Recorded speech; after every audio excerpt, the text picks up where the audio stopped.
You know, nothing describes the different sensibilities of German and British car companies quite like the way they name their vehicles. Take the Audi Q3 for example, or the Q3 45 TFSI Quattro to be exact. Now, you can get it in 3 different trim levels. You have Comfort, Progressive, and Technik. It all sounds rather German, yeah?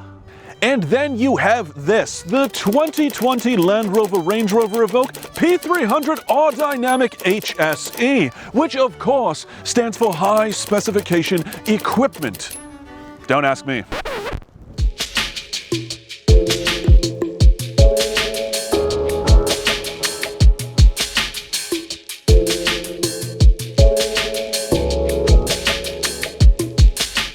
Seriously, I'm not convinced that this wasn't part of some cruel joke of some employee that was about to quit or get fired, because it is very bizarre and really confusing. I'm not really sure what the purpose of this naming convention is. If you think about it, the P300 and the R-Dynamic kind of describe the same parts of this vehicle. The HSE thing I get, and that's a long-standing Land Rover name, but the rest of it is just confusing. Once you get past that alphabet soup of a name, you do find a pretty solid crossover overall. Now, it's the smallest in the Land Rover lineup, but you wouldn't really know it from inside this cabin. Sure, it's a little bit cramped and a little more narrow than something like the Discovery, but they really have maximized the space in here for both people and cargo. It's also not quite as spacious as something like the Volvo XC40, which has a ton of headroom, and as you can tell, that's not the case here. But overall, you can fit 4 adults in here pretty comfortably.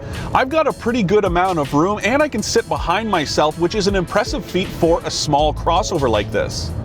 Now, the other thing to point out about the Evoque is that the numbers are going to fool you, because yes, on paper it does look like it has less cargo room than most of its key competitors, but when you actually look behind the tailgate, there's a good amount of space back there. And it's also a nice and wide and deep area, so you can fit bigger items like strollers completely flat without having to play a game of Tetris when you want to go out for the day. Really good stuff, and I dig how it's laid out in here. There's not as much storage and cubbies as I would like, but for the most part, you can fit most of your stuff in here for a long weekend or a trip away.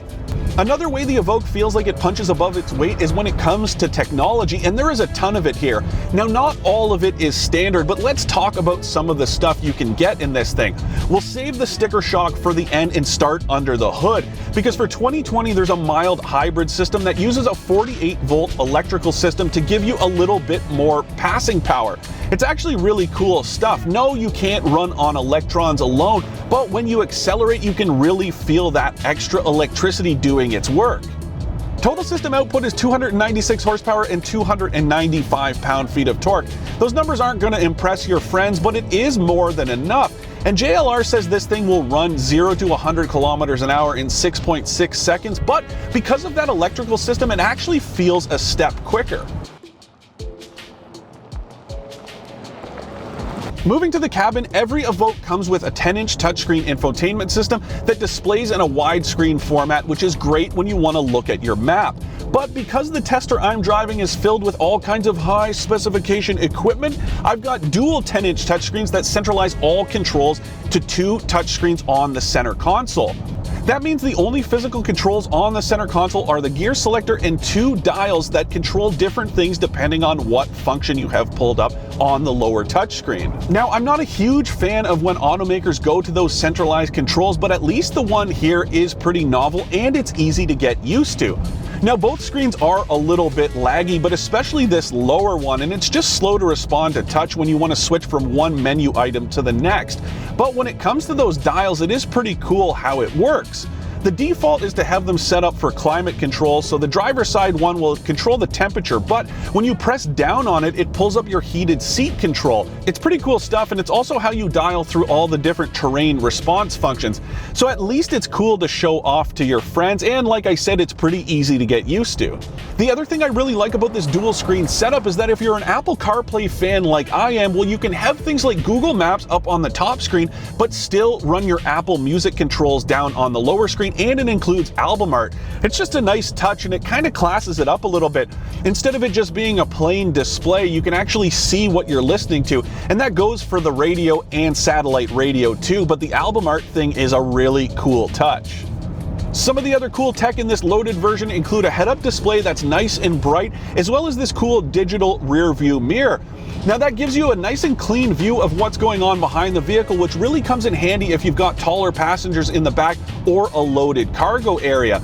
And it's really cool because the outward view out the back of this thing isn't the greatest. The window is pretty tight. So especially if it's a day where it's really rainy or snowy and the window is kind of dirty, well, having that camera display out the back comes in handy. There's also all kinds of advanced safety features in here, like adaptive cruise control, lane keep assist, and automatic emergency braking.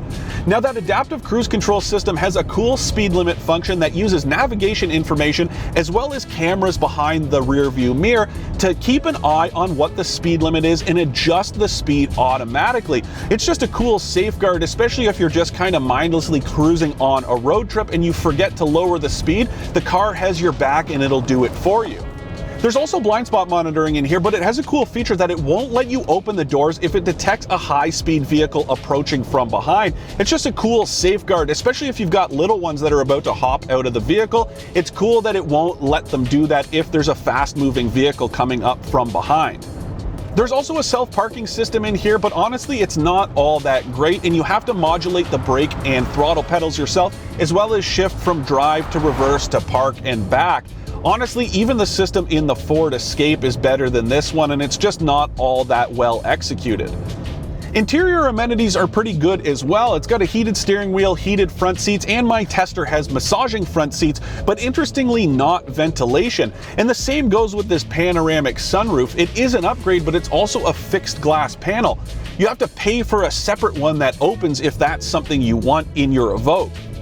The steering wheel also has some pretty cool controls on it that correspond with the touch screens. The one on the left-hand side, well, it's touch sensitive, so all you have to do is rotate your thumb around it to increase or decrease the volume, which is a pretty cool touch. And overall, the cabin itself is just pretty well put together, and it does feel like a Range Rover in most ways, except for one glaring exception. Now, I do dig center consoles that have little panels to hide the cup holders, but instead of retracting into the console, this one is removable, and it just seems really cheap and stupid that I have to take a piece of plastic out if I want to use the cup holders or hide them. Kinda dumb, especially because there's nowhere to put it except for stashing it inside the center console, which isn't all that big, so it takes up a bunch of room. Kinda stupid, but hey, maybe that's just a nitpick of mine. Back to what's good about the cabin, well, it is pretty quiet in here, and really it's only the upsized 20-inch wheels that cause you to notice any road imperfections. And that's kind of the case with the drive itself. It's pretty smooth. Now, there are smoother and sportier crossovers out there, but it strikes a nice balance between comfort, sportiness, and ruggedness. Some of the more car-like crossovers out there, like the BMW X1 and X2 or Mercedes-Benz GLA, are going to handle just a little bit more sportier. But considering this thing is a Land Rover, they've done a really nice job of making it feel engaging. It kind of feels like a sport compact hatch on stilts because of the increased ride height, but there's not a whole lot of body roll. But one of the biggest reasons I'm so impressed with just how sporty and nimble this thing feels is that, don't forget, it is a Land Rover, and this thing is built to wade through water that's up to the tops of its wheels. So considering it can do that, but also feel a little bit playful and engaging out on the road, well, it's an impressive combination that they've managed to strike here. Some of the other cool sporty stuff in here include this transmission that can be shifted over into a sport mode, or you can use these paddle shifters on the steering wheel. And there's a good amount of engine braking when you use them. So it's just another piece to the puzzle that makes it feel a little bit sporty. But like I said, this is a Land Rover first and foremost, and it is more than happy to play off the pavement when you want it to, which isn't something you can really say for a lot of small crossovers out there. Now let's talk money for a minute, because that's probably the Evoque's biggest sticking point. If you want to get a base version, it'll cost you $48 grand with freight and fees, which is thousands of dollars more than anything this competes with. If you want to get that mild hybrid system, well, you're going to have to pay at least $55 grand, and to get this loaded HSE version, it's going to cost you $64,000. But there is a cachet that this thing has that its competitors just don't. That Range Rover badge really does mean something. The only big problem I have with the pricing comes down to what's included and what's not.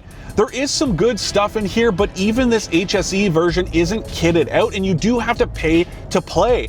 My version, well, between the paint, the panoramic roof, and the massaging seats, there's about $10,000 in options in here, so this one sits at about 74 grand before tax, and that's a lot of money. Don't get me wrong, you are getting a lot of equipment for that money, but when you consider you could get a decently equipped Range Rover Velar for about the same, well, it is kind of hard to justify.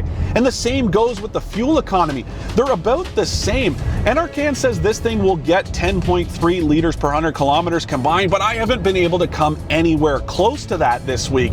And I'm averaging about 13.2 liters per 100 kilometers, which is pretty atrocious, especially considering the size of this thing and that it's powered by a turbocharged 4-cylinder engine. Well, it's kind of unacceptable this day and age.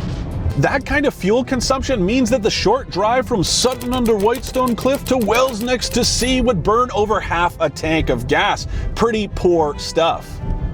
To recap, I like the Evoque's cool technology, opulent cabin, and balance between sportiness and ruggedness. I don't like the real-world fuel consumption, the high price tag, or the laggy touch controls, not to mention the ridiculous name. With great little crossovers from brands like Audi, BMW, and Mercedes-Benz, the Evoque probably isn't the first one that comes to mind, but maybe it should be. The naming convention could definitely use some work, and it does start to get pricey once you add the features you want, but you can feel the prestige of the Range Rover name all over this thing, and ultimately that's what you're paying for. I'd be a bit worried about the longevity of some of the unnecessary tech like those pop-out door handles or the motorized touchscreen. But if you're planning on buying or leasing for the short term, the Evoque delivers a ton of technology and a surprising amount of fun in a functional package.